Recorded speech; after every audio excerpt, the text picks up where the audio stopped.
അപ്പോൾ ഗൈസ്, ഇന്ന് നമ്മുടെ പരിപാടി എന്നാന്ന് വെച്ചാൽ ഇന്ന് നമ്മുടെ പള്ളിയിലെ കൺവെൻഷനാണ്. ഇന്ന് 2 ദിവസത്തെ കൺവെൻഷൻ ഉണ്ട്. വെള്ളി ശനി കൺവെൻഷനാണ്. അപ്പോൾ ഇന്ന് വൈകിട്ട് നമുക്ക് അവിടെ ചെന്നിട്ട് ഇപ്പം കുറച്ച് പണികളൊക്കെ ഉണ്ട്. അപ്പോൾ അതിൻ്റെ വിശേഷങ്ങളും കാര്യങ്ങളൊക്കെ ആയിട്ട് ഇനി നമ്മൾ മുന്നോട്ട് പോകുന്നത് കൺവെൻഷൻ നടക്കും. അപ്പോൾ ഗൈസ്, അപ്പോൾ അങ്ങോട്ട് പോകണമെങ്കിൽ ചേട്ടന് വിളിക്കാൻ പോകുന്നത്. അപ്പോൾ വണ്ടി സെറ്റ് ഞാൻ ചേട്ടൻ്റെ വീട്ടിലോട്ട് പോയായിരുന്നു. എൻ്റെ പട്ടി കിടക്കുന്നു.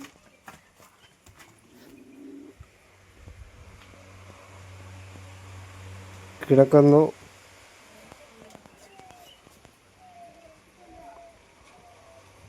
അവിടെ ചേച്ചി ഇരുന്ന് അവിടെ ഒളിഞ്ഞിരിക്കുക ഗൈസ്, ഒളിഞ്ഞിരിക്കുക. പിന്നെ വീടിൻ്റെ പരിസരം ഇതൊക്കെ തന്നെ ആയിരുന്നു. പക്ഷേ സെറ്റപ്പായിട്ട് ഇത് ചെയ്തൊക്കെ ഇതുണ്ടോ, ഒക്കെ ഇട്ട് നല്ല അടിപൊളിയായിട്ട് വീടൊക്കെ വെച്ചിട്ടുണ്ട്.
தடுமாறி நான் தள்ளாடி நடந்தேன், தொட்டு தூக்கிவிட நீரோடோடி வந்தீரே.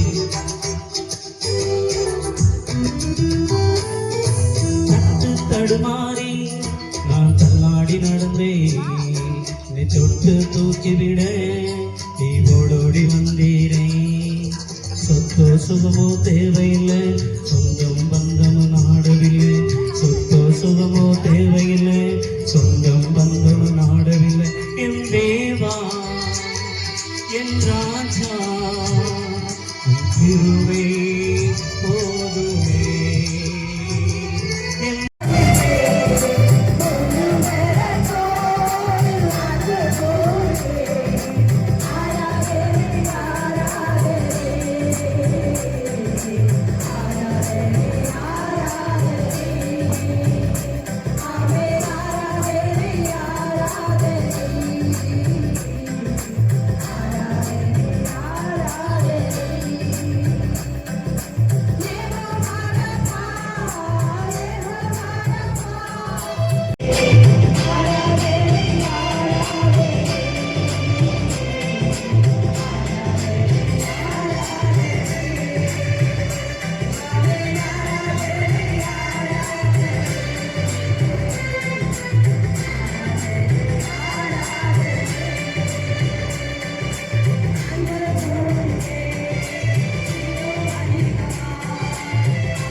மத்தியில் நின்று சாட்சி சொல்லுகிறேன். இதற்கெல்லாம் ஒரே ஒரு காரணம், என் கடவுளா இயேசு கிறிஸ்து மட்டும்தான். எங்களுக்கு கடவுள்னா யாரும் தெரியாது, கடவுள்னா என்னன்னு தெரியாது. எல்லாரும் போவாங்க வேத கோவிலுக்கு, நாங்க அப்படி போகல. நாங்க போன ஒரு நோக்கத்தோட போனோம். அந்த நோக்கத்தை கர்த்தர் விடுவித்தார். அதற்கு மூல காரணமாக இயேசு கிறிஸ்து எங்களுக்கு முதலாவது சுவிசேஷம் அறிவிக்கக்கூடிய ஒரு சகோதரி நம்ம மத்தியில் வந்திருக்கிறாங்க. சத்திரம் பகுதியில ஜோனி அண்ணா குடும்பத்தினுடைய அவங்க ஒய்ஃப் ஜுஜா. கொஞ்சம் எந்திரிச்சு நின்னுங்களே. ஜுஜா எங்க இருக்கிறாங்க காணும். இவங்கதான் என்னுடைய வீட்டுல வந்து இயேசுதான் தெய்வம், இயேசுதான் விடுதலை கொடுக்க முடியும், இயேசுவை சேருங்கள் அப்படின்னு 3 வார்த்தை சொன்னாங்க. நான் ஒரு 8 தாயத்து கட்டி இருந்தேன். இவங்க ஒவ்வொரு வார்த்தையும் சொல்ல சொல்ல தாயத்தை அப்படியே கலட்டிய மேசையில் வைத்தேன். என்னுடைய தகப்பனார் வேலைக்கு போயிட்டாரு, என்னுடைய தாய் வேலைக்கு போயிட்டாங்க. நான் திருமணம் முடித்திருக்கிறேன், என் பிள்ளைகள் ஒன்றுமில்லை. நான் தனிப்பட்ட முறையில வீட்டில் இருக்கக்கூடிய அம்மை சோத்திர டோரை திறக்க முடியாத சூழ்நிலையில அந்த பாடுபட்டு கொண்டிருக்கும் பொழுதுதான் என்னுடைய வீட்டில் வந்து அருமையான சகோதரி சுஜா அவர்கள் வந்து இயேசு கிறிஸ்துவை குறித்து சொன்னார்கள். அப்ப நான் ஒரு வார்த்தை சொன்னேன், நீங்க சொல்வதெல்லாம் நலமாத்தான் இருக்கிறது, ஆனா என்னுடைய தகப்பனார் வருவதற்கு முன்னாடியே நீங்க இயேசுவை சொல்லிட்டு போவது நல்லது, இல்லை என்றால் அடி உறப்பு. அடுத்தவங்க சொன்னாங்க, அடுத்த சாட்சி என்ன சொன்னாங்க தெரியுமா? உங்க அப்பா என்னை அடிச்சாலும் பரவாயில்ல, நான் இயேசுவை சொல்லிட்டு தான் போவேன். அவங்க சொன்ன ஒரே ஒரு வார்த்தை, நாங்க சத்திர சபைக்கு போய்கிட்டு இருக்கிறோம், இந்த சத்திர சபையினுடைய ஒரு பாஸ்டர் இருக்கிறாரு, அவர் பேரு கண்ணன் பாஸ்டர், நாங்க அந்த சபைக்கு தான் போகிறோம், அந்த பாஸ்டர் கிட்ட ஒரு வாக்கு நீங்க பிரார்த்திச்சா போதும், ஜெபிச்சா போதும், இந்த ரோகம் மாறும், உங்க குடும்ப சுகமா இருக்கும், உங்க ஃபேமிலி லைஃபே மாறிடும் சொன்னாங்க. ஒரு தீர்மானம் எடுத்தோம். எங்க அப்பா சாந்தமாயிட்டாரு, கவாத்து கத்தியோட நிக்கிறாரு, சுஜா சேச்சி வர பயந்துகிட்டு இருக்கு, நான் சட்டடியா படுத்து கிடக்கிறேன். ஆனா ஒரே ஒரு வார்த்தை சொன்னாங்க, என்னுடைய பாஸ்டர் கண்ணன் பாஸ்டர் என்ன வீட்டுக்கு கூட்டிட்டு வரேன், அவங்ககிட்ட நீங்க பிரேயர் பண்ணுங்க, பிரேயர் பண்ணிட்டு அடுத்த செக்ஷன் எடுப்போம் அப்படின்னு. அப்ப நான் ஒருவேளை சிந்திச்சு செயல்பட்டோம், யோசித்தோம், எல்லா மருத்துவமனையும் பார்த்தோம், எல்லா இடங்களும் கூப்பிட்டு போனாங்க, எல்லா இடத்திலையும் ஆமே சோத்திரமல்ல ஒரு தீர்வு இல்லை. இயேசு கிட்ட வந்து நல்ல ஒரு தீர்வை கத்தர் கொடுத்தார். அநேக பணங்கள் செலவு, அநேக பணங்கள், 1-2 கிடையாது, நிறைய பணங்கள் செலவழிச்சுதான் என்னுடைய தகப்பனார் பார்த்தாரு. எதிலுமே விடுதலை இல்லை. ஒரே ஒரு பைபிள் 66 புஸ்தகத்தை நேசித்தேன், இதில் உள்ள வார்த்தைகள் படிக்க படிக்க நமக்கு ஒரு விடுதலை கத்தர் கொடுக்க ஆரம்பித்தார். அப்பவே எனக்கு நல்ல ஒரு பாடல் தெரியும், விண்ணப்பத்தை கேட்பவரே, என் கண்ணீரை காண்பவரே. இந்த பாடல் பாடும் பொழுது சபரிமலை எஸ்டேட்ல கர்த்தருடைய ஊழியர் செய்த வில்சன் அப்படின்னு ஒரு தேவ மனிதர் என்னுடைய வீட்டில் வாழ்ந்து கொண்டிருந்தார், குளிர்ல வாழ்ந்து கொண்டிருந்தார். அவர் ஜெபித்துக் கொண்டு இருக்கும் பொழுது நான் சினிமா பாட்டை போட்டுட்டு டேப் ரெக்கார்டு திருப்பிடுவேன். அப்ப அந்த வில்சனுடைய மனைவி சொன்னாங்க, வில்சன்ங்கிற சகோதரன் சொன்னாங்க, ஒரு நாள் இயேசு உங்க குடும்பத்தை சந்திப்பார். அது உண்மையாய் நடந்தது. அவர்கள் ஜெபித்துக் கொண்டு இருக்கும்போது சினிமா பாட்டு போடுறது, உங்களை ஜெபிக்க விடாம பயங்கரமான ஒரு ஸ்தோத்திரமலை காரியங்களை செய்து கொண்டிருந்தோம். அருமையான சிஸ்டர் பிரதர், அதுல எல்லாம் இருந்து கர்த்தர் இன்னைக்கு என்னை ஒரு போதகராய் கர்த்தர் ஆமே இந்தியா முழுவதும் கர்த்தர் போக செய்திருக்கிறார் என்றால் இதற்கெல்லாம் மூல காரணம் என்னுடைய சாலம் இன்டர்நேஷனல் சர்ச்சினுடைய பாஸ்டர் கண்ணன் பாஸ்டர். கரங்களை அடிச்சு டேபிள் மகிமைப்பட்டோம். அவர் ஒரே ஒரு வார்த்தை சொன்னாரு, இயேசுவை விசுவாசிக்கும் போது இயேசு உங்களுக்கு விடுதலை கொடுத்தார். அடுத்து மெயினான மேட்டர் என்னன்னு தெரியுமா? தூக்கிட்டு போகும்பொழுது ஒரு பெரிய ரெக்கார்டை கொண்டு போனோம். பாஸ்டர் மேல எங்களே படிச்சு பார்த்தாரு, என்னமா மகனுடைய கண்டிஷன் மோசமா இருக்குன்னு. அப்ப என்னுடைய அம்மா வந்து ஒரு ஆர்சி பேக்ரவுண்டு, அவங்க ஒரு சேர்ந்த மரத்தை சார்ந்தவங்க தமிழ்நாட்டுல, அவங்களுக்கு ஒரு நல்ல உணர்வு மரியாள் அம்மாவை குறித்து. அப்ப என்னுடைய தகப்பனார்ட்ட சொல்றாங்க, நீ வேணா உன்னுடைய குலதெய்வங்களை கும்பிட்டுக்கிட்டு, என்னுடைய ஒரே மகனாய் இருக்கிற மகனை நான் பலி கொடுக்க நான் விரும்பவில்லை, நாங்க சத்திரத்தில் இருக்கக்கூடிய வேத கோயிலுக்கு என்னுடைய மகனை தூக்கிட்டு போகிறேன். அப்ப என்னுடைய இதே இந்த ஸ்டேஜில் இருக்கக்கூடிய பாஸ்டர் அதை பார்த்துட்டு சோத்திரமால யோசித்தாரு, என்னமா இப்படிப்பட்ட சீரியஸான கண்டிஷன்ல உங்க பையனை கூட்டிட்டு வந்திருக்கிறீங்களே, நான் சோத்திரமால செவித்தா விடுதலை நடக்குமா என்று அவர்கள் என்னுடைய அம்மாவோட கேட்கும் பொழுது எங்க அம்மா ஒரே ஒரு வார்த்தை சொன்னாங்க, அவ செத்தாலும் பரவாயில்ல ஜீவிச்சாலும் பரவாயில்ல, இந்த வேத கோயிலுக்கு அவனை தூக்கிட்டு வந்துட்ட இயேசு விடுதலை கொடுப்பார் அப்படிங்கிற ஒரு உணர்வு அங்க உண்டாயிடுச்சு. அடுத்த ஒரு மிராக்கிள் என்னன்னு தெரியுமா? அந்த சோத்திரமலை இவங்க செபித்துக் கொண்டு இருக்கும் பொழுது ஒரு பெரிய ஒரு அதிசயம் அதுதாங்க. அப்ப என்னுடைய அம்மா சொல்லிச்சு, என்னுடைய பையன் அந்த முக்குல படுக்க போட்டு நான் சோத்திரமலை சேர்ல உட்கார முடியல, கீழே என்னுடைய அம்மா மடியில் நான் படுத்து கிடக்கிறேன், எங்க அம்மா இருக்குது. இவங்க சத்திர சபையை சேர்ந்த எல்லா மக்களும் ஆராதிச்சு கொண்டு இருந்தாங்க. அப்ப என்னுடைய அம்மா சொல்லிச்சு, பாஸ்டையா என்னுடைய மகனை இந்த மூளையில உட்கார்ந்துட்டு என் மகனை கூட்டிட்டு போயிருக்க அப்படின்னு சொல்லிச்சு. அதே சமயத்துல பாஸ்டர் போய் சொல்லியிருந்தா இந்த விடுதலை நடந்திருக்காது. உண்மைதான். ஆனா என்னுடைய அம்மா சொல்லிச்சு, நீங்க பரவாயில்ல, நீங்க சாமியை கும்பிடுங்க, என் பையனை நான் என்ன செஞ்சேன், இந்த முக்குல நான் உட்கார வச்சுட்டு அந்த கோயிலுக்குள்ள உட்கார்ந்துட்டு முடியும் போது நான் போறேன் அப்படின்னு. இதாங்க மிராக்கிள். அவங்க ஜெபித்து கொண்டு இருந்தாங்க. அந்த புல்பிட்ல இருந்து ஒரு வெளிச்சம் வந்துச்சு பாருங்க. கையை தட்டி சொல்லுங்களேன், oh my thank you Jesus. அந்த வெளிச்சம் தாங்க இன்னைக்கு என்னை நிக்க வச்சிருக்கு. இங்க 2 கட்டி, கண்ணுக்குட்டில 2 கட்டி, காலில் 2 கட்டி, காலும் கையும் ஒரு தக்காளி பழம் எப்படி இருக்கும், ஒரு பப்பாளி பழம் பழுத்த எப்படி இருக்கும், அப்படி ரெட் கலர்ல இருந்துச்சுங்க. இன்னைக்கு நடக்க ஆரம்பித்தேன். ஆண்டோடைய வார்த்தையை சொல்ல ஆரம்பித்தேன். நான் உன்னை குணமாக்கணும் கர்த்தர் வாக்குத்தத்தம் கொடுத்தார் அந்த பகுதியில. இன்னைக்கு அநேக பேரை கர்த்தர் சுகப்படுத்திக்கிட்டு இருக்கிறாரு. யார் மூலமா? தேவன் மூலமாக. அதனால நான் சொல்லக்கூடிய சாட்சி உங்களை விசுவாசத்தை வளர்ப்பதற்காக. நீங்க அப்படிப்பட்ட சூழ்நிலையில் வந்திருக்கீங்கன்னா இதை விசுவாசிங்க. இன்னைக்கு பிரேயர் முடிகிறதுக்குள்ள கர்த்தர் அற்புதம் செய்வார். அடுத்து பாக்கியத்தாய் ஒரு நிமிஷம் வர சொல்லுங்களேன்.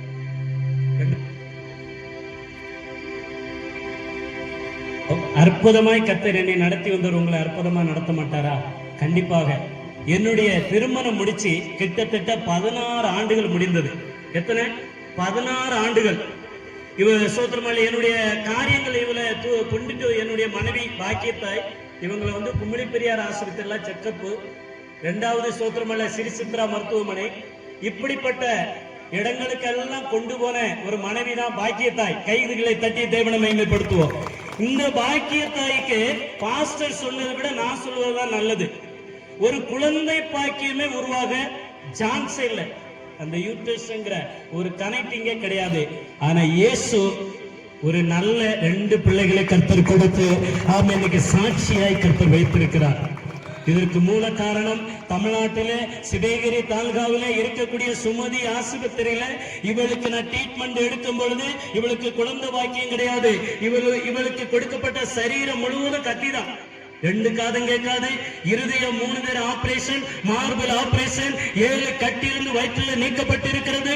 குழந்தை பிறக்காது, வாய் பேசாது. இதுதான் அந்த பெண்ணினுடைய சோத்திர சரித்திரம். ஆனா கர்த்தர் பாருங்க தலையெழுத்தை மாத்தி விட்டார். அல்லேலூயா. 2 பிள்ளைகளும் கர்த்தர் கொடுத்தாரு. இதற்கு மூல காரணம் இயேசு ஒருவர் தாங்க. அதற்கு முன்பாக என்னுடைய சத்திர சபையும் என்னுடைய அருமையான பாஸ்டரும் செபித்த ஒரு செபம் தான் எந்த ஒரு குடும்பத்தை கர்த்தர் நேர்த்தியா இங்க நிறுத்தி வைத்திருக்கிறார் என்றால் யாருடைய கழிவும் அல்ல, இயேசுடைய கழிவு உங்களுடைய பிரார்த்தனை தான். அடுத்த ஒரு முக்கியமான விஷயம் என்ன தெரியுமா? இவங்களுக்கு குழந்தை பாய்க்கிறதுக்கு எதுவுமே இல்லை. அந்த டாக்டர் பேரு சுமதி. இவளுக்கு 7 கட்டியிருந்து நீர் கட்டியிருந்து நீக்கப்பட்டு என்னை பரிசோதிக்கும் போது என்னை கூப்பிட்டாங்க. தம்பி, இவங்களை எப்படி விவாகம் முடிச்சீங்கன்னு. உங்களுக்கு குழந்தை பிறக்க சான்ஸே இல்லை பண்ணு. நீங்க எந்த மதத்தை கும்பிடுறீங்கன்னு கேட்டாங்க. நான் சொன்னேன் நான் ஒரு கிறிஸ்துவ மதத்தை சார்ந்தவன் அப்படின்னு. அவங்க வாயிலிருந்து புறப்பட்ட ஒரே ஒரு வார்த்தை என்ன தெரியுமா? உங்களுக்கு கடவுள் தான் குழந்தையை கொடுக்கணும்னாங்க. அதே கடவுள் எங்களுக்கு 2 குழந்தையை கொடுத்து இன்னைக்கு நேர்த்தியா இயேசு அந்த தமிழ்நாட்டு பகுதியில் எங்களை ஜீவனோடு வைத்திருக்கிறார். ஆகவே இங்க வந்திருக்கிற நீங்களும் சோத்திரமான விசுவாசத்தோடு இருங்க. எங்க குடும்பத்தை நடத்தின தேவன் உங்களை நடத்துவார். என்னை சாட்சியை நிறுத்தின தேவன் உங்களை நிறுத்துவார். ஆமே, இதுவே என்னுடைய எளிய சாட்சி ஆகும். ஆமே, மத்தியில் நின்று சாட்சி சொல்லுகிறேன். இதற்கெல்லாம் ஒரே ஒரு காரணம், என் கடவுளா இயேசு கிறிஸ்து மட்டும்தான். எங்களுக்கு கடவுள்னா யாரும் தெரியாது, கடவுள்னா என்னன்னு தெரியாது. எல்லாரும் போவாங்க வேத கோவிலுக்கு. நாங்க அப்படி போகல. நாங்க போன ஒரு நோக்கத்தோட போனோம். அந்த நோக்கத்தை கர்த்தர் விடுவித்தார். அதற்கு மூல காரணமாக இயேசு கிறிஸ்து எங்களுக்கு முதலாவது சுவிசேஷம் அறிவிக்கக்கூடிய ஒரு சகோதரி நம்ம மத்தியில் வந்திருக்கிறாங்க. சத்திரம் பகுதியில ஜோனி அண்ணா குடும்பத்தினுடைய அவங்க ஒய்ஃப் ஜுஜா. கொஞ்சம் எந்திரிச்சு நின்னுங்களே. ஜுஜா எங்க இருக்கிறாங்க? காணும். இவங்கதான் என்னுடைய வீட்டுல வந்து இயேசுதான் தெய்வம், இயேசுதான் விடுதலை கொடுக்க முடியும், இயேசுவை சேருங்கள் அப்படின்னு 3 வார்த்தை சொன்னாங்க. நான் ஒரு 8 தாயத்து கட்டி இருந்தேன். இவங்க ஒவ்வொரு வார்த்தையும் சொல்ல சொல்ல தாயத்தை அப்படியே கலட்டிய மேசையில வைத்தேன். என்னுடைய தகப்பனார் வேலைக்கு போயிட்டாரு, என்னுடைய தாய் வேலைக்கு போயிட்டாங்க. நான் திருமணம் முடித்திருக்கிறேன். என் பிள்ளைகள் ஒன்றுமில்லை. நான் தனிப்பட்ட முறையில வீட்டில் இருக்கக்கூடிய டோரை திறக்க முடியாத சூழ்நிலையில அந்த படாபாடுபட்டு கொண்டிருக்கும் பொழுதுதான் என்னுடைய வீட்டில் வந்து அருமையான சகோதரி ஜுஜா அவர்கள் வந்து இயேசு கிறிஸ்துவை குறித்து சொன்னார்கள். அப்ப நான் ஒரு வார்த்தை சொன்னேன், நீங்க சொல்வதெல்லாம் நலமாத்தான் இருக்கிறது. ஆனா என்னுடைய தகப்பனார் வருவதற்கு முன்னாடியே நீங்க இயேசுவை சொல்லிட்டு போவது நல்லது, இல்லை என்றால் அடி உறப்பு. அடுத்தவங்க சொன்னாங்க. அடுத்த சாட்சி என்ன சொன்னாங்க தெரியுமா? உங்க அப்பா என்னை அடிச்சாலும் பரவாயில்ல, நான் இயேசுவை சொல்லிட்டு தான் போவேன். அவங்க சொன்ன ஒரே ஒரு வார்த்தை, நாங்க சத்ரு சபைக்கு போய்கிட்டு இருக்கிறோம். இந்த சத்ரு சபையினுடைய ஒரு பாஸ்டர் இருக்கிறாரு, அவர் பேரு கண்ணன் பாஸ்டர். நாங்க அந்த சபைக்கு தான் போகிறோம். அந்த பாஸ்டர் கிட்ட ஒரு வாக்கு நீங்க பிரார்த்திச்சா போதும், ஜெபிச்சா போதும், இந்த ரோகம் மாறும், உங்க குடும்ப சுகமா இருக்கும், உங்க ஃபேமிலி லைஃபே மாறிடும் சொன்னாங்க. ஒரு தீர்மானம் எடுத்தோம். எங்க அப்பா சாந்தமாயிட்டாரு, கவாத்து கத்தியோட நிக்கிறாரு. சுஜா சேச்சி வர பயந்துகிட்டு இருக்கு, நான் சட்டடியா படுத்து கிடக்கிறேன். ஆனா ஒரே ஒரு வார்த்தை சொன்னாங்க, என்னுடைய பாஸ்டர் கண்ணன் பாஸ்டர் என்ன வீட்டுக்கு கூட்டிட்டு வரேன், அவங்ககிட்ட நீங்க பிரேயர் பண்ணுங்க, பிரேயர் பண்ணிட்டு அடுத்த செக்ஷன் எடுப்போம் அப்படின்னு. அப்ப நான் ஒருவேளை சிந்திச்சு செயல்பட்டோம், யோசித்தோம், எல்லா மருத்துவமனையும் பார்த்தோம், எல்லா இடங்களும் கூப்பிட்டு போனாங்க, எல்லா இடத்திலையும் ஆமே சோத்திரமல்ல ஒரு தீர்வு இல்லை. இயேசு கிட்ட வந்து நல்ல ஒரு தீர்வை கத்தர் கொடுத்தார். அநேக பணங்கள் செலவு, அநேக பணங்கள், 1-2 கிடையாது, நிறைய பணங்கள் செலவழிச்சுதான் என்னுடைய தகப்பனார் பார்த்தாரு. எதிலுமே விடுதலை இல்லை. ஒரே ஒரு பைபிள் 66 புஸ்தகத்தை நேசித்தேன், இதில் உள்ள வார்த்தைகளை படிக்க படிக்க நமக்கு ஒரு விடுதலை கத்தர் கொடுக்க ஆரம்பித்தார். அப்பவே எனக்கு நல்ல ஒரு பாடல் தெரியும், விண்ணப்பத்தை கேட்பவரே, என் கண்ணீரை காண்பவரே. இந்த பாடல் பாடும் பொழுது சபரிமலை எஸ்டேட்ல கர்த்தருடைய ஊழியர் செய்த வில்சன் அப்படின்னு ஒரு தேவ மனிதர் என்னுடைய வீட்டில் வாழ்ந்து கொண்டிருந்தார், குளிர்முல வாழ்ந்து கொண்டிருந்தார். அவர் செபித்துக் கொண்டு இருக்கும் பொழுது நான் சினிமா பாட்டை போட்டுட்டு டேப் ரெக்கார்ட் அங்க திருப்பிடுவேன். அப்ப அந்த வில்சனுடைய மனைவி சொன்னாங்க, வில்சன்ங்கிற சகோதரன் சொன்னாங்க, ஒரு நாள் இயேசு உங்க குடும்பத்தை சந்திப்பார். அது உண்மையாய் நடந்தது. அவர்கள் ஜெபித்துக் கொண்டிருக்கும்போது சினிமா பாட்டு போடுறது, உங்களை ஜெபிக்க விடாம பயங்கரமான ஒரு ஸ்தோத்திரமலை காரியங்களை செய்து கொண்டிருந்தோம். அருமையான சிஸ்டர் பிரதர், அதுல எல்லாம் இருந்து கர்த்தர் இன்னைக்கு என்னை ஒரு போதகராய் கர்த்தர் ஆமே இந்தியா முழுவதும் கர்த்தர் போக செய்திருக்கிறார் என்றால் இதற்கெல்லாம் மூல காரணம் என்னுடைய சாலம் இன்டர்நேஷனல் சர்ச்சினுடைய பாஸ்டர் கண்ணன் பாஸ்டர். கரங்களை அடிச்சு டேபிள் மகிமைப்பட்டோம். அவர் ஒரே ஒரு வார்த்தை சொன்னாரு, இயேசுவை விசுவாசிக்கும் போது இயேசு உங்களுக்கு விடுதலை கொடுப்பார். அடுத்து மெயினான மேட்டர் என்னன்னு தெரியுமா? தூக்கிட்டு போகும்போது ஒரு பெரிய ரெக்கார்டை கொண்டு போனோம். பாஸ்டர் மேல எங்களை படிச்சு பார்த்தாரு, என்னமா மகனுடைய கண்டிஷன் மோசமா இருக்குன்னு. அப்ப என்னுடைய அம்மா வந்து ஒரு ஆர்சி பேக்ரவுண்டு, அவங்க ஒரு சேர்ந்த மரத்தை சார்ந்தவங்க தமிழ்நாட்டுல, அவங்களுக்கு ஒரு நல்ல உணர்வு மரியாள் அம்மாவை குறித்து. அப்ப என்னுடைய தகப்பனார்ட்ட சொல்றாங்க, நீ வேணா உன்னுடைய குலதெய்வங்களை கும்பிட்டுக்கிட்டு என்னுடைய ஒரே மகனாய் இருக்கிற மகனை நான் பலி கொடுக்க நான் விரும்பவில்லை, நாங்க சத்திரத்தில் இருக்கக்கூடிய வேத கோயிலுக்கு என்னுடைய மகனை தூக்கிட்டு போகிறேன். அப்ப என்னுடைய இதே இந்த ஸ்டேஜில் இருக்கக்கூடிய பாஸ்டர் அதை பார்த்துட்டு சோத்திரமால யோசித்தாரு, என்னமா இப்படிப்பட்ட சீரியஸான கண்டிஷன்ல உங்க பையனை கூட்டிட்டு வந்திருக்கிறீங்களே, நான் சோத்திரமால செவித்தா விடுதலை நடக்குமா என்று அவர்கள் என்னுடைய அம்மாவோட கேட்கும் பொழுது எங்க அம்மா ஒரே ஒரு வார்த்தை சொன்னாங்க, அவன் செத்தாலும் பரவாயில்ல ஜீவிச்சாலும் பரவாயில்ல, இந்த வேத கோயிலுக்கு அவனை தூக்கிட்டு வந்துட்ட இயேசு விடுதலை கொடுப்பார் அப்படிங்கிற ஒரு உணர்வு அங்க உண்டாயிடுச்சு. அடுத்து ஒரு மிராக்கிள் என்னன்னு தெரியுமா? அந்த சோத்திரமலை இவங்க செபித்துக் கொண்டு இருக்கும் பொழுது ஒரு பெரிய ஒரு அதிசயம் அதுதாங்க. அப்ப என்னுடைய அம்மா சொல்லிச்சு, என்னுடைய பையன் அந்த முக்கில படுக்க போட்டு நான் சோத்திரமலை சேர்ல உட்கார முடியல, கீழே என்னுடைய அம்மா மடியில் நான் படுத்து கிடக்கிறேன், எங்க அம்மா இருக்குது. இவங்க சத்திர சபையை சேர்ந்த எல்லா மக்களும் ஆராதிச்சு கொண்டு இருந்தாங்க. அப்ப என்னுடைய அம்மா சொல்லிச்சு, பாஸ்டையா என்னுடைய மகனை இந்த மூளையில உட்கார்ந்துட்டு என் மகனை கூட்டிட்டு போயிருக்க அப்படின்னு சொல்லிச்சு. அதே சமயத்துல பாஸ்டர் போய் சொல்லியிருந்தா இந்த விடுதலை நடந்திருக்காது. உண்மைதான். ஆனா என்னுடைய அம்மா சொல்லிச்சு, நீங்க பரவாயில்ல, நீங்க சாமியை கும்பிடுங்க, என் பையனை நான் என்ன செஞ்சேன், இந்த முக்கில நான் உட்கார வச்சுட்டு அந்த கோயிலுக்குள்ள உட்கார்ந்துட்டு முடியும் போது நான் போறேன் அப்படின்னு. இதாங்க மிராக்கிள். அவங்க ஜெபித்துக் கொண்டு இருந்தாங்க.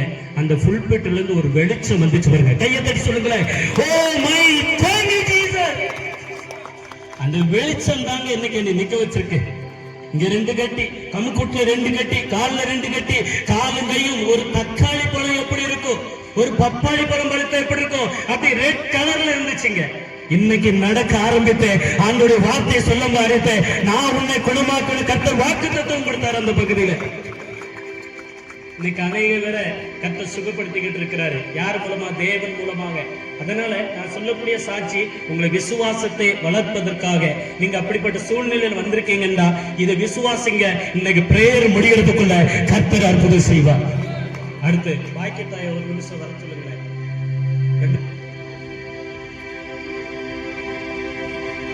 அற்புதமாய் கர்த்தர் என்னை நடத்தி வந்தவர் உங்களை அற்புதமா நடத்த மாட்டாரா? கண்டிப்பாக. என்னுடைய திருமணம் முடிச்சு கிட்டத்தட்ட 16 ஆண்டுகள் முடிந்தது. எத்தனை? 16 ஆண்டுகள். இவ சோத்திரமலை என்னுடைய காரியங்கள் இவளை கொண்டுட்டு என்னுடைய மனைவி பாக்கியத்தாய் இவங்களை வந்து கும்மிடி பெரியார் ஆஸ்பத்திரியில செக்கப்பு, 2வது சோத்திரமலை ஸ்ரீ சித்ரா மருத்துவமனை, இப்படிப்பட்ட இடங்களுக்கெல்லாம் கொண்டு போன ஒரு மனைவிதான் பாக்கியத்தாய். கைதுகளை தட்டி தேவனை மகிமைப்படுத்துவோம். இந்த பாக்கியத்தாய்க்கு பாஸ்டர் சொன்னதை விட நான் சொல்வதுதான் நல்லது. ஒரு குழந்தை பாக்கியமே உருவாக சான்ஸ் இல்லை. அந்த யூட்ரஸ்ங்கிற ஒரு கனெக்டிங்கே கிடையாது. ஆனா இயேசு ஒரு நல்ல 2 பிள்ளைகளை கர்த்தர் கொடுத்து இன்னைக்கு சாட்சியாய் கர்த்தர் வைத்திருக்கிறார். இதற்கு மூல காரணம் தமிழ்நாட்டிலே சிவகிரி தாலுகாவிலே இருக்கக்கூடிய சுமதி ஆஸ்பத்திரியில இவளுக்கு நான் ட்ரீட்மெண்ட் எடுக்கும் பொழுது இவளுக்கு குழந்தை பாக்கியம் கிடையாது. இவளுக்கு கொடுக்கப்பட்ட சரீரம் முழுவதும் கத்திதான். 2 காதும் கேட்காது, இருதயம் 3 தடவை ஆபரேஷன், மார்பிள் ஆபரேஷன், 7 கட்டிலிருந்து வயிற்றில் நீக்கப்பட்டிருக்கிறது. குழந்தை பிறக்காது, வாய் பேசாது. இதுதான் அந்த பெண்ணினுடைய சோத்திர சரித்திரம். ஆனா கர்த்தர் பாருங்க தலையெழுத்தை மாத்தி விட்டார். அல்லேலூயா. 2 பிள்ளைகளும் கர்த்தர் கொடுத்தாரு. இதற்கு மூல காரணம் இயேசு ஒருவர் தாங்க. அதற்கு முன்பாக என்னுடைய சத்திர சபையும் என்னுடைய அருமையான பாஸ்டரும் செபித்த ஒரு செபந்தான் எந்த ஒரு குடும்பத்தை கர்த்தர் நேர்த்தியா இங்க நிறுத்தி வைத்திருக்கிறார் என்றால் யாருடைய கழிவும் அல்ல, இயேசுடைய கழிவு உங்களுடைய பிரார்த்தனை தான். அடுத்த ஒரு முக்கியமான விஷயம் என்னன்னு தெரியுமா? இவங்களுக்கு குழந்தை பாக்கியத்துக்கு எதுவுமே இல்லை. அந்த டாக்டர் பேரு சுமதி. இவளுக்கு 7 கட்டியிருந்து நீர் கட்டியிருந்து நீக்கப்பட்டு என்னை பரிசோதிக்கும் போது என்னை கூப்பிட்டாங்க. தம்பி, இவங்களை எப்படி விவாகம் முடிச்சீங்கன்னு. உங்களுக்கு குழந்தை பிறக்க சான்ஸே இல்லை பண்ணு. நீங்க எந்த மதத்தை கும்பிடுறீங்கன்னு கேட்டாங்க. நான் சொன்னேன், நான் ஒரு கிறிஸ்துவ மதத்தை சார்ந்தவன் அப்படின்னு. அவங்க வாயிலிருந்து புறப்பட்ட ஒரே ஒரு வார்த்தை என்ன தெரியுமா? உங்களுக்கு கடவுள் தான் குழந்தையை கொடுக்கணும்னாங்க. அதே கடவுள் எங்களுக்கு 2 குழந்தையை கொடுத்து எனக்கு நேர்த்தியாய் இயேசு அந்த தமிழ்நாட்டு பகுதியில் எங்களை ஜீவனோடு வைத்திருக்கிறார். ஆகவே இங்க வந்திருக்கிற நீங்களும் சோத்திரமான விசுவாசத்தோடு இருங்க. எங்க குடும்பத்தை நடத்தின தேவன் உங்களை நடத்துவார். என்னை சாட்சியை நிறுத்தின தேவன் உங்களை நிறுத்துவார். ஆமே, இதுவே என்னுடைய எளிய சாட்சி ஆகும். ஆமே. அப்படியானால் தகப்பனே, எனக்கு 5 பேர் சகோதரர்கள் உண்டு. அவர்களும் வேதனையுள்ள இந்த இடத்திற்கு வராதபடிக்கு அவன் போய் அறிவிக்கும் பொருட்டு நீர் அவனை தகப்பன் வீட்டுக்கு அனுப்பும்படி வேண்டிக் கொள்கிறேன் என்றார். ஆபிரகாம் அவனை நோக்கி அவர்களுக்கு மோசையும் தீர்க்கதரிசியும் உண்டு, அவர்களுக்கு அவர்கள் செவி கொடுக்கட்டும் என்றார். அதற்கு அவர், அப்படியல்ல தகப்பனாகிய ஆபிரகாமே, மரித்தோரிலிருந்து ஒருவன் அவரிடத்திற்கு போனால் மனம் திரும்புவார்கள் என்றார். போதும். அல்லேலூயா. இந்த கதை இங்கு வந்திருக்கிறவர்களுக்கு நன்றாக தெரியும். இது வீட்டிலிருந்து கேட்கிறவங்களுக்கு தெரியுமா தெரியாதா எனக்கு தெரியாது. நான் ஒரு சத்தியத்தை சொல்கிறேன். என்னை கேட்க அன்பு சகோதர சகோதரிகளே, அன்பு தாய்மார்களே, இந்த வசனம் உங்களுக்கு செவிக்கு நேராய் வருகிறது என்றால் தேவன் உங்களை விரும்புகிறார், தேவன் உங்களை நேசிக்கிறார். இந்த சத்தத்தை நீங்கள் ஒருபோதும் அசட்டை பண்ணி விடாதீர்கள். அல்லேலூயா. இது ஒரு நல்ல ஒரு கதை, நல்ல ஒரு உபமை. இந்த பூமியிலே மனிதனாய் பிறந்த யாவருக்கும் மரணம் உண்டு. நன்றாய் புரிந்து கொள்ளுங்கள். மனிதனாய், அதாவது தாயின் கற்பத்தில் உருவாகிற ஒவ்வொரு ஜனத்திற்கும் மரணம் நிச்சயம். மரணம் இல்லாத இந்த பூமியில் யாரும் இல்லை. மரணத்தை ஜெயித்தவர் ஒரே ஒருவர் மாத்திரம்தான், அவர் இயேசு கிறிஸ்து. மரணம் அவரை கட்டுப்படுத்த முடியவில்லை, பாதாளம் அவரை பூட்ட முடியவில்லை. அவர் மரணத்தை ஜெயித்தவர்.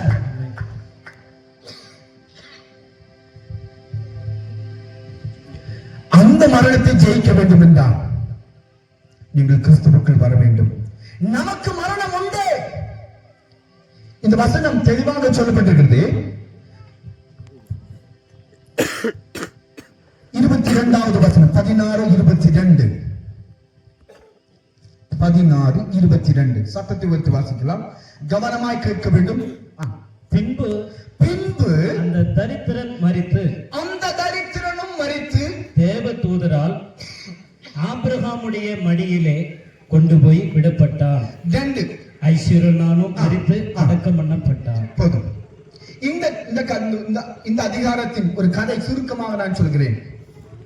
ஒரு கிராமத்திலே 2 பேர் வாழ்ந்து கொண்டிருந்தார்கள். 2 பேர் மாத்திரம் இல்ல, ஒரு பேர் உண்டு. ஆனால் இதில் கதாபாத்திரமாக ஒரு பணக்காரனும் ஒரு ஏழையும். ஏழை ஒரு குஷ்டரோகியானவன். ஏழை எப்படிப்பட்டவன்? குஷ்டரோகியானவன். ஒரு தரித்திரன், எல்லாராலும் புறக்கணிக்கப்பட்டவன், எல்லாராலும் வெறுக்கப்பட்டவன், எல்லாராலும் அவமானப்படுத்தப்பட்டவன், எல்லாராலும் தனிமைப்படுத்தப்பட்டவன்.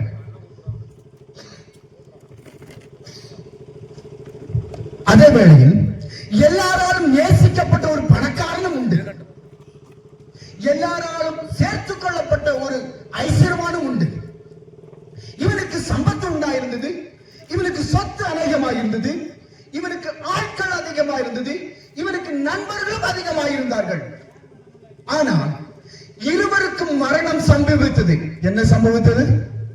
மரணம். அல்லேலூயா. The destination is equal for everyone. எல்லாருக்கும் விதி ஒன்றுதான். நம்முடைய லாங்குவேஜில் சொல்றேன், நம்முடைய மொழியில சொல்றேனே, விதி எல்லாருக்கும் ஒண்ணுதான். பணக்காரனுக்கும் மரணம் உண்டு, ஏழைக்கும் மரணம் உண்டு, தரித்திரனுக்கும் மரணம் உண்டு, ஐஸ்வர்யவானுக்கும் மரணம் உண்டு. மரணம் எல்லாருக்கும் உண்டு. ஆனால் இந்த மரணத்தை ஜெயிக்க நீங்கள் நானும் ஒரு தீர்மானம் எடுக்க வேண்டும். இந்த மரணத்து மித்தமாய் நான் பரலோகம் செல்வேனா அல்லது நரகத்துக்கு செல்வேனா என்று தீர்மானம் எடுக்கும் உத்தரவாதம் கடவுள் நமக்கு கொடுத்திருக்கிறார். அல்லேலூயா, அல்லேலூயா. நன்றாக புரிந்து கொள்ளுங்க. நான் சொல்ற காரியம் சிலப்போ உங்களால் ஏற்றுக்கொள்ள முடியாது. ஆனால் இதுதான் சத்தியம், இதுதான் சத்தியம். அல்லேலூயா. அப்போ அந்த வசனம் சொல்லுது 22வது, when the time came, நேரம் வந்தபோது தரித்திரனும் மரிக்கிறான், ஐஸ்வர்யவானும் மரிக்கிறான். இந்த தரித்திரன் இந்த பூமியில மரிக்கிறதுக்கு முன்பதாக அவன் பட்ட வேதனை கணக்கே இல்லை. அல்லேலூயா. கணக்கே இல்லை. அவ்வளவு வேதனை. காரணம், சமுதாயத்திலிருந்து அவன் துரத்தப்படுகிறான், சமுதாயத்திலிருந்து அவன் வெறுக்கப்படுகிறான், சமுதாயத்தில் அவன் தனிமைப்படுத்தப்படுகிறான், சமுதாயத்தினால் அவன் அங்கீகாரமற்றவனாய் வாழ்ந்த நிலையிலே அவனுக்கு மரணம் சம்பவித்த போது ஒரு காரியம் நடக்கிறது. அவன் மரிக்கிறதுக்கு முன்பதாக அவன் செய்த ஒரு காரியம் என்ன தெரியுமா? அவன் கிறிஸ்துவுக்குள் வாழ்ந்தான். அல்லேலூயா. அவன் யாருக்குள் வாழ்ந்தான்? கிறிஸ்துவுக்குள் வாழ்ந்தான். என்னை கேட்கிற அன்பு சகோதர சகோதரிகளே, நீங்கள் எந்த ஒரு மார்க்கத்தாரா இருக்கலாம், நீங்கள் எந்த ஒரு விசுவாசத்திலா இருக்கலாம், அல்லது எந்த ஒரு மொழியினரா இருக்கலாம், எந்த ஒரு லாங்குவேஜா இருக்கலாம், நீங்கள் கருப்பரா இருக்கலாம், வெள்ளையரா இருக்கலாம், கவலை இல்லை. என் இயேசு உங்களை நேசிக்கிறார். என் இயேசு உங்களை நேசிக்கிறார். நீங்கள் ஒரு காரியம் செய்தால் போதும், என் இயேசுவை மாத்திரம் ஏற்றுக்கொண்டால் போதும். உங்கள் தரித்திரத்தில் இந்த பூமியில் இருக்கலாம், அல்லது இப்ப ஏழ்மையில் இந்த பூமியில் இருக்கலாம், கவலை கொள்ளாதீர்கள். நீங்கள் மரித்தால் உங்களை கொண்டு போகும்படி தேவதூதர்கள் கடந்து வருவார்கள்.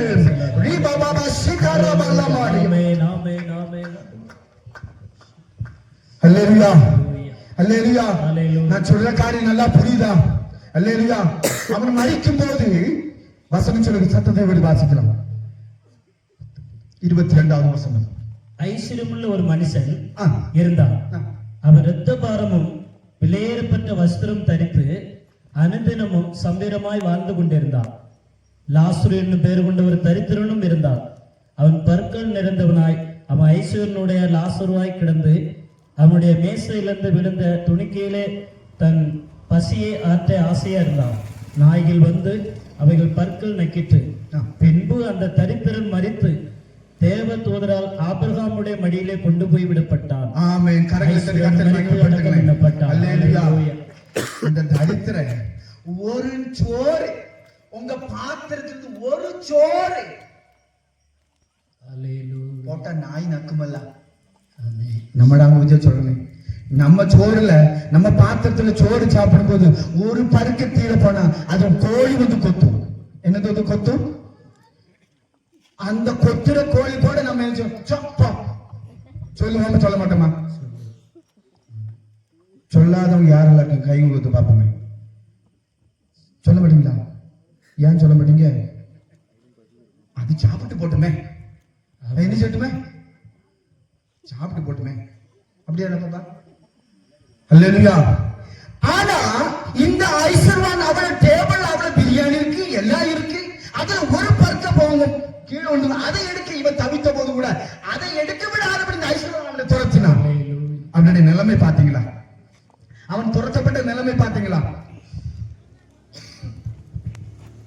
அந்த நிலைமையில கூட இருந்த அவன் கிறிஸ்துவை விட்டு விலகி போகல. என்னை கேட்கிற அன்பு ஜனமே, ஒருவேளை நீங்கள் இயேசுவை ஏற்றுக்கொண்டு இந்த பூமியில கஷ்டங்கள் சகிக்கலாம், பாடுகள் சகிக்கலாம், தனிமைப்படுத்தப்படலாம், எல்லாரால் வெறுக்கப்படலாம், எல்லாரால் துரத்தப்படலாம், எல்லாராலும் நீங்கள் பகைக்கப்படலாம். ஆனா ஒண்ணு கவலைப்படாதீங்க, இயேசு உங்களை சேர்த்துக் கொள்வார். ஆமென். இயேசு உங்களை கைவிட மாட்டார். ஆமென். அவர் சொன்னாரு, இந்த உலகத்தின் முடிவு நான் உன்னோடு கூட இருப்பேன், உன்னை விட்டு விலகுவதும் இல்லை, உன்னை கைவிடுவதில்லை. அல்லேலூயா. மரணம் நம்மை வேறுபடுத்தி போனாலும் அவர் நம்மை கைவிட மாட்டார். அல்லேலூயா. இந்த கதையில நான் அந்த அந்த ஆழத்துக்கு வருகிறேன். மரித்த பிறகு இந்த ஐஸ்வரன் மரிக்கிறான், இந்த லாசரு மரிக்கிறான். லாசருவானவன் ஆபிரகாம் தேவதூதர்கள் எடுத்துக் கொள்ளப்பட்டு பரலோகத்தில் அவனுடைய ஆபிரகாமின் மடியிலே இளைப்பாறுகிறான். இந்த பூமியில தான் நமக்கு கஷ்டம், இந்த பூமியில தான் நமக்கு துக்கம், இந்த பூமியில தான் மாட்டே உலகம் பின்னா சிலுவையை முன்னா உலகம் பின்னா சிலுவையை முன்னா